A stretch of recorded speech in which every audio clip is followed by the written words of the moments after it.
दोस्तों नमस्कार, आप देख रहे हैं सच की रफ्तार। मैं हूं धर्मवीर जारवाल। आज हम आए दिल्ली के लद्दाख भवन। यहाँ पे सोनम वांगचुक जी और उनके तमाम समर्थक गेट पर बैठ के अनशन कर रहे हैं। और आप सभी को पता है सोनम वांगचुक 6 शेड्यूल को लेके, लद्दाख की मांगों को लेके, लद्दाख को पूर्ण राज्य का दर्जा दिलाने के लिए लद्दाख से दिल्ली पैदल चल के आए थे। और 30 तारीख को सिंघू बॉर्डर पे सोनम वांगचुक और उनके तमाम समर्थकों को दिल्ली पुलिस ने गिरफ्तार कर दिया था। उसके बाद से तमाम लोग यहीं लद्दाख भवन के गेट पर बैठ के, आप देख सकते हैं इधर सामने गेट पे, इस गेट पर बैठ के तमाम लोग अनशन कर रहे हैं। दिल्ली सरकार से मांग कर रहे हैं, केंद्र सरकार से मांग कर रहे हैं कि उनको अनशन करने के लिए कोई जगह दी जाए, पर अभी तक फिलहाल जगह नहीं दी गई है।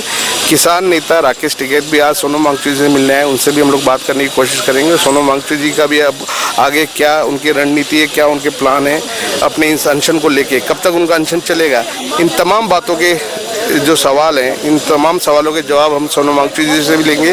राकेश टिकैत किस लिए यहाँ सोनम वांगचुक जी से मिलने आए, या वो अब कैसे उनको अपना समर्थन देंगे, उसके लिए भी उनसे बातचीत करेंगे। क्या कुछ कहते हैं, बने रहे हमारे साथ, देखते रहे सच के। फिर शुरू हो सरकार के साथ, भारत सरकार के साथ जो घोषणा पत्र में दिया उसको पूरा करें, ये डिमांड इनकी है। हम इनके साथ में हैं, पूरा देश इस मूवमेंट में इनके साथ में। सरकार इनको एक अलग सी जगह भी नहीं दे पा रही है कहीं पे शांतिपूर्वक प्रदर्शन करने के लिए। आंदोलनकारियों को कहाँ जगह दे रही सरकार, पूरे देश का सिस्टम है, कहाँ दे रही। जंतर मंतर पर भी नहीं पहुंचने दिया जा रहा है। जंतर मंतर के लिए याचिका दायर की गई है। देश में डेमोक्रेसी खत्म हो गई। हाँ। और देश जो है आज तानाशाही के दौर से गुजर रहा है। ये बहुत ही दुखद है। कोई भी जनप्रतिनिधि अपनी बात कहने अगर देश की राजधानी में आने से उसे रोका जाता है, तानाशाही और किसको कहते हैं, यही तानाशाही। टिकैत साहब, मार्च से इस आंदोलन की शुरुआत हुई थी और अब जो है अक्टूबर आने वाला है, अब आप भी आए हैं, क्या लगता है कितना समर्थन आप लोग इस आंदोलन को देने वाले हैं? आंदोलन जो है, जब देश आजाद हुआ तो 90 वर्ष आंदोलन चला। ये कितने दिन चलेगा देश में, और आंदोलन कितने दिन चलेंगे, ये तो जब तक समस्याओं का समाधान नहीं होगा आंदोलन चलते रहेंगे। और हमारी जहाँ तक समर्थन देने की बात है, हम हमेशा आंदोलन और आंदोलनकारियों का समर्थन करते रहेंगे। ठीक है साहब, आपकी जो बात हुई है अभी अंदर, तो उनसे क्या बात हुई है आपकी? वे तो अनशन पे है। उन्होंने कहा कि जो घोषणा पत्र में दिया है और जो सरकार ने वादे किए हमसे इलेक्शन से पहले, उसको पूरा करें। ये अनशन कितने दिनों तक चलेगी? टिकैत क्या पता कितने दिन तक चलेगा अनशन, आंदोलन का क्या पता। तो ये सरकार बहुत तानाशाही सरकार है। एक देश की राजधानी 13 महीने तक किसानों ने घेर कर रखी, तो 13 महीने का तो लगा ही लो। राकेश टिकैत का जब नाम लिया जाता है तो फार्मर्स अपने आप जुड़ जाता है, किसान नेता है, तो क्या पूरा जो समस्त किसान वर्ग है वो इस आंदोलन में सपोर्ट करेगा? साथ में बिल्कुल सपोर्ट करेगा। किस तरीके से समर्थन देने वाले हैं आप? हम तो वैचारिक समर्थन हमारा है, ये अपने घोषणा पत्र में रखेंगे। हम जो हमारी डिमांड है उसको रखेंगे। सर, हाल के चुनाव में जैसे कि आप कहते हैं कि चुनाव को फिर असर देखा जाएगा इन सब प्रोटेस्ट का, लेकिन दिख नहीं रहा है कहीं पे। हरियाणा इलेक्शन हो जाएगा, दिखने का ही नहीं, कैमरा कलम पर बंदूक का पहरा हो जाएगा, राजा कानून के घर में चले जाएगा, तो दिखने का ही नहीं। और देखो, अभी तो इंतजार करो। फिर आंदोलन को कैसे बढ़ाएंगे सर? नहीं बढ़ रहा ना आंदोलन, तो ये बढ़ तो रहा आंदोलन। पहली बार आए हैं आज आप? नहीं, वहाँ पे भी गए थे। हाँ। जब इनको पकड़ा तो वहाँ पे भी गए थे। हाँ। डिटेन किया गया था, क्या गलती है? वहाँ से यहाँ सिर्फ आंदोलन अपनी शांतिपूर्ण तरीके से आए, अपने समर्थकों को लेकर आए, यहाँ बाहर लद्दाख हाउस के बाहर में। यही तो आंदोलन है। हाँ। तानाशाही के खिलाफ यही तो आंदोलन है। जंतर मंतर तक का सफर पूरा होगा? मानी जा रही, और ये जंतर मंतर ये जहाँ पे आदमी बैठ गया वही जंतर मंतर। क्या देश भाई लिखना ही तो यहाँ पे जंतर मंतर लिख दो, यही जंतर टिकैत साहब, क्या वजह है कि इनकी मांगे नहीं मानी जा रही, सरकार इनकी मांगे नहीं मान रही? अहंकार है सरकार। टिकैत साहब, ये यहीं बैठे रहेंगे या कोई अगला कदम नहीं बताया कि? अब क्या करेगा अगला कदम, भाई भूख हड़ताल पर बैठे हैं। बेसिकली हमने इनको अपना समर्थन क्या दिया। देश में अघोषित आपातकाल है, ऐसा कुछ कहना चाहेंगे आप? जैसे कि हमारे प्रधानमंत्री का भवन भी पास में ही है, तो मिलने आएंगे प्रधानमंत्री? कोई नहीं आता, कोई नहीं आता। वे जमाने चले गए जब कोई प्रधानमंत्री आंदोलन के बीच में आता है। सरकार और इनके बीच की जो इंटरेक्शन खत्म हो गई है, वो कब से शुरू होने की उम्मीद है? अभी नहीं पता, इनकी एक कमेटी है यहाँ पे जो निर्णय लेगी, हम उसके साथ में हैं। बहुत बहुत धन्यवाद आप लोग आए। ये मेरे और हमारे सारे साथियों के अनशन का 6वां दिन है और मेरी तबीयत थोड़ी पीछे है, इसलिए मैं ज़्यादा नहीं बोल पाऊँगा। हम सब अभी तो ठीक हैं सिवाय मेरे, क्योंकि थोड़ा सा बुखार सा है मुझे। तो हम अभी ये 6वां दिन है और इस इंतज़ार में हैं कि लद्दाख के जो समस्याएं हैं उसके समाधान का जो उस पर बातचीत हो और देश के नेता हमें समय दे या फिर हमारे जो टॉक्स चल रहे थे उसको दोबारा शुरू करने की डेट दें। तो इसलिए हम अभी इसी अनशन पे हैं और रहेंगे। किसान नेता राकेश टिकैत आपके साथ जी जी। राकेश टिकैत से क्या बात हुई? किसान नेता राकेश टिकैत आपसे मिलने के लिए आए हैं, क्या कुछ बातें हुई है, क्या कुछ कहा आपने, उनसे क्या बात हुई है? नहीं, ऐसा कुछ तो नहीं, वो अपना समर्थन जताने आए कि वो और उनके सभी साथी किसान इस मुद्दे पर लद्दाख के साथ हैं और यही बात कर रहे थे कि जो आश्वासन देते हैं सरकार उन पे वो अमल नहीं करते हैं, ऐसा वो बोल रहे थे। जिस पे मैंने कहा कि हमारा तो चुनाव घोषणा पत्रों में लिखित में दिया हुआ वचन था। तो वो बोल रहे थे ऐसा आजकल हो रहा है कि घोषणा पत्रों में लिख के भी पूरा नहीं करते हैं। तो ये बहुत दुर्भाग्यपूर्ण है, क्योंकि चुनाव जीतते हैं लोग, मत देते हैं, वोट देते हैं घोषणा पत्र में दिए गए वचन को देखकर, और फिर उसके बाद सरकार करे या ना करे, कुछ भी करे, तो फिर चुनाव एक मजाक बन जाता है। इसलिए मैं समझता हूँ कि हमारे ऑनरेबल कोर्ट्स को इसका संज्ञान लेना चाहिए कि देश में जो भी चुनाव हों उसमें जो वचन देते हैं घोषणा पत्रों में वो कोर्ट में चैलेंजेबल हो, ताकि कोई भी पार्टी, कोई भी नेता ऐसे वचन दे ही नहीं जो वो पूरा नहीं कर सकते, और जो देते हैं वचन उसको पूरा करे ही। क्योंकि अगर इस पे ध्यान ना दें तो इसका मतलब है चुनाव पर ही हम ध्यान नहीं दे रहे हैं, कुछ भी बोल के चुनाव जीत लें तो फिर इस लोकतंत्र का एक मजाक सा बन जाएगा। ये बहुत ही फंडामेंटल है, नींव है लोकतंत्र की। सर, अगर आपकी मांग नहीं पूरी होती तो यह अनशन कितने दिन तक चलेगा? ये चलेगा, जैसे मैंने कहा है, मैं हमेशा इसे एक हफ्ते बढ़ाता जाता हूँ। पहला 1 हफ्ते का था, दूसरा 2 हफ्ते का, तीसरा 3 हफ्ते का। अभी ये आमरण है मगर 4 हफ्ते का है, कि जो भी पहले हो, मृत्यु या अनशन की तारीख। फिलहाल सर, फिलहाल किस चीज़ से सर्वाइव कर रहे हो? पानी और नमक, बस इसी पे। जी। तो सरकार से कोई बात या कोई सर कोई चिट्ठी या कोई खबर कुछ? अभी तक सरकार की तरफ से कोई मेडिकल टेस्ट कुछ हो रहा है आपका? जी, मेडिकल टेस्ट थोड़े बहुत हो रहे हैं मगर बहुत सीमित है यहाँ पर। सहूलियत बहुत सीमित है। ब्लड टेस्ट करनी चाहिए, क्योंकि मुझे थोड़ा डर है कि कोई मलेरिया या डेंगू ना हो, क्योंकि बुखार भी हो रहे हैं, तो ऐसा सुविधा यहाँ नहीं है।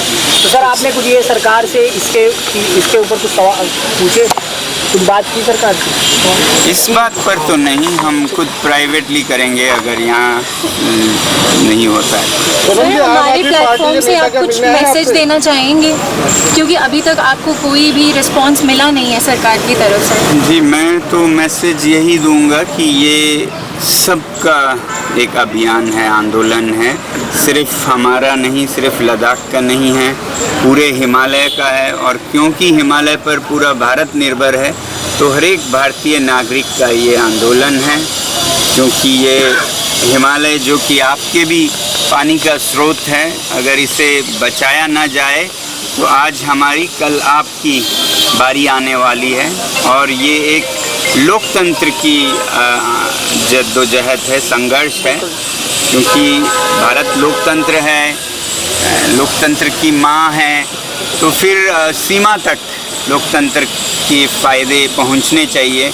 लद्दाख में ऐसा कोई लोकतंत्र का मंच नहीं है, तो इसलिए ये सबकी संघर्ष है लोकतंत्र की, और ये सत्य की भी संघर्ष है, क्योंकि जब वचन दिए जाते हैं तो उन पे पूरा करना चाहिए। तो कोई सच्चाई की कीमत नहीं रहेगी।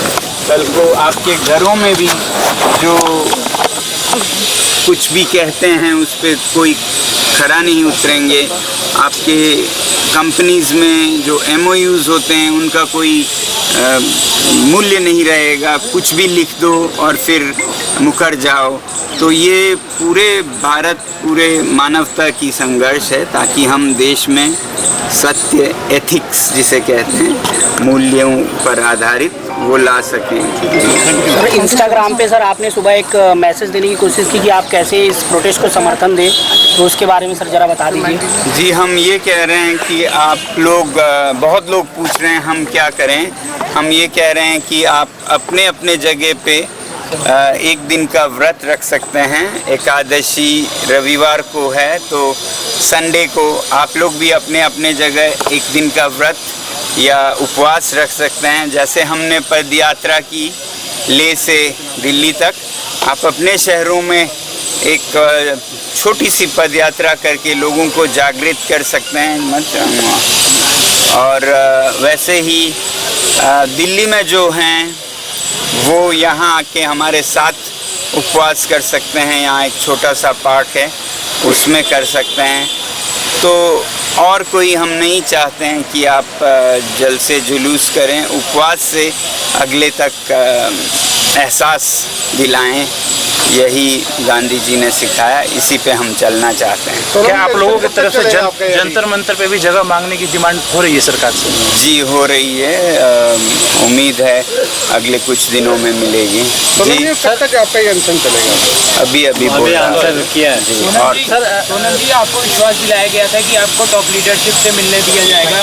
क्या आपको अभी भी उम्मीद है कि आपको इजाज़त मिलेगी उनसे मिलने की? उम्मीद तो हमेशा रखते हैं, मगर हाँ, विश्वास ये दिलाया गया था कि 4 तारीख तक हमें एक तिथि दी जाएगी, जो कि नहीं मिला, और इसलिए हमने अनशन जो राजघाट पे तोड़ा था वो दोबारा किया। तो सोनम जी, ऐसी क्या वो सरकार को ऐसी वो हो रही है कि वो आप सरकार से पूछें, हमें नहीं पता। क्यों नहीं ग्रांट कर पा रहे? वो हम नहीं समझ पा रहे हैं। सरकार जी, एक्टर आमिर खान ने जो आपको लेकर 3 इडियट मूवी बनाई थी, क्या उनकी टीम से आपका कोई समर्थन मिला है?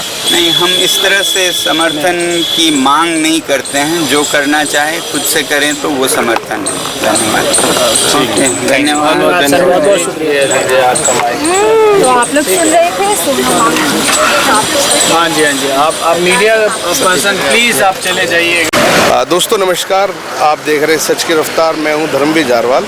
दिल्ली के लद्दाख भवन हम लोग आए हैं, जहां पे सोनम वांगचुक जी और उनके तमाम समर्थक भूख हड़ताल पे बैठे हैं। भूख हड़ताल पे इसलिए बैठे हैं क्योंकि लद्दाख से लद्दाख की मांगों को लेकर ये लोग पैदल चल के दिल्ली आए थे।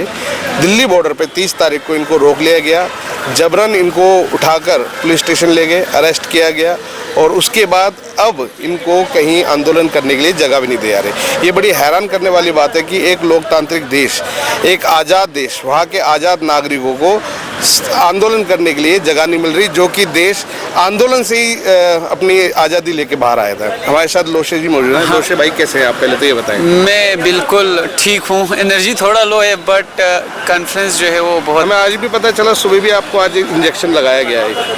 हाँ, कल मैं कल लगभग 6 घंटे हॉस्पिटल में था।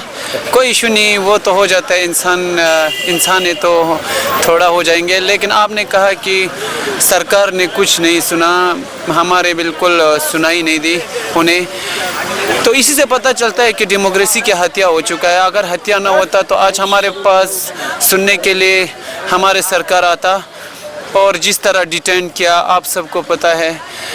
हम ऐसे मतलब आंदोलनकारी है जो हम ऐसे आंदोलन रखता है जहाँ पर किसी लोगों को हम असर होने नहीं देते हैं। सोनम वांगचुक सर अभी भी यही कह रहे हैं कि अगर आप लोग हमारे साथ जुड़ना चाहते हो तो हंगामा न करें, तो सिंपल से व्रत रखे या अपने प्रोटेस्ट के लिए थोड़ा हम वॉक कीजिए अपने अपने शहरों में।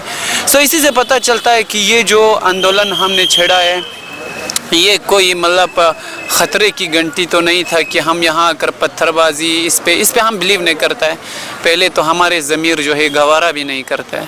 नहीं लोशे भाई, मुद्दा एक ये भी है कि अगर अब जैसे आप भूख हड़ताल पे बैठे हैं, ठीक है, सरकार कब तक आपकी मांगे नहीं मानेगी, और इस बीच में क्योंकि आप एक समय तक, क्योंकि एक तो आप हज़ारों किलोमीटर से पैदल चल के आए, उसके बाद आके आपको पहले तो लॉकअप में डाल दिया गया, उसके बाद फिर आप लोग भूख हड़ताल पे बैठ गए, तो हर आदमी का एक शरीर है, मान लो किसी का खुदा ना खास्ता कोई दिक्कत होती है, कोई परेशानी होती है, उस स्थिति में क्या आप लोगों का आंदोलन खत्म हो जाएगा या आंदोलन जारी रहेगा? आंदोलन जारी रहेगा, क्योंकि हम कभी नहीं चाहते हैं कि हमारे मांगे जो है, हम कभी नहीं चाहते हैं कि हमारे मांग जो है वो ख़राब हो जाए किसी के। मतलब आजकल मैं यही बताता हूँ, अगर हम कोई भी मर जाएंगे तो ये शर्मनाक है भारत की डेमोक्रेसी के, कि भारत के लोगों का फिक्र नहीं सरकार को। इसीलिए मुझे यही याद आ रहा है कि पढ़े लिखे जब उनसे मिलने जाते हैं वो बेचारे भीड़ में धक्के खाते हैं। जिन लोगों को ABCD तक मालूम नहीं वो नेता बनकर BMW में आते हैं। तो लोशे भाई का ये जो अंदाज है वाकई में निराला है कि जब भी आपसे मिलते हैं आपकी एक शायरी हमें तरोताज़ा कर देती है। हाँ, क्योंकि इंसान को शेर व शायरी से भी समझाना ज़रूरी है, क्योंकि वो जल्दी समझ पाता है कि मैं क्या कहना चाहता हूँ। बहुत नाराज़ है, मतलब उनसे गुस्सा नहीं है किसी सरकार से, मतलब नाराज़ है कि जो मेमोरेंडम में उन्होंने हमें वादा किया वो आज भी जो सोनम वांगचुक जैसे लोग, सोनम वांगचुक सर जैसे लोगों को यहाँ खुले आसमानों में 40 डिग्री तापमान में इस तरह रखना और इन पे कोई असर ना होना, ये शर्म की बात है। तो अब लोशे भाई अभी फ़िलहाल अनशन जारी है, जगह आप लोगों को आंदोलन के लिए नहीं दी जा रही है, तो अब क्या अगला स्टेप है, क्या सुनो? हाँ, कोर्ट में, क्योंकि तबीयत तो उनकी भी ख़राब है। हाई कोर्ट में हमने पिटीशन लगाया है, तो जल्दी हमें जगह मिलेंगी, क्योंकि हमें ऊपर वाले पे भरोसा है, रब पे या भगवान पे बहुत भरोसा है। इसी भरोसे पे काबिल है, क्योंकि सरकार पे तो कोई भरोसा करने के लायक भी नहीं रहा। बहुत अफसोस है कि इस तरह नज़रअंदाज करना हमारे लोगों को और हमें, हमारे लद्दाखियों को ये गवारा नहीं देता है भाई। सोनम जी, लोशी जी ने बड़ी अच्छी बात बोली, और मेरे को लगता है सोनम वांगचुक जी भी यही बात सोचते होंगे कि आप भगवान पे तो भरोसा कर सकते हो पर नेताओं पे भरोसा नहीं कर सकते, और इन्हीं नेताओं पे भरोसा करके हर साल, हर 2 साल बाद, हर 3 साल बाद हम इनको वोट देते हैं, सरकार बनाते हैं, और ये सोच के बनाते हैं इनकी सरकार कि ये सरकार में आएंगे तो कहीं ना कहीं हमें अच्छा जीवन मिलेगा, हमारा विकास होगा। लोशे भाई, मैं ये चाहूँगा जाते जाते मैं जाते जाते बस आपको सरकार के लिए मेरा यही गुजारिश है, और मेरी भी एक गुजारिश आपसे ये है कि एक कोई बढ़िया सा एक ऐसा शेर वही हमारी सरकार के कानों में जाके लगे। हाँ, वही सुनाना कोशिश करूँगा कि सब कुछ बताया जाए तो अच्छा रहेगा, कुछ भी ना छुपाया जाए तो अच्छा रहेगा। अदालत तुम दिल्ली में सजा लो, इसे कोई शिकवा गिला नहीं, गवाह मेरे लद्दाख से भी बुलाया जाए तो अच्छा रहेगा। Thank you. तो ये थे हमारे साथ लोशे, और सोनम वांगचुक से जुड़ी तमाम खबरें हम आप तक पहुंचाएंगे। बड़ी गंभीर बात इन्होंने बोली कि भगवान पे भरोसा करो पर नेताओं पे नहीं, ये हम आपके ऊपर छोड़ते हैं। मैं धर्मवीर जारवाल, मेरे साथ कैमरे पे मनशिका जारवाल।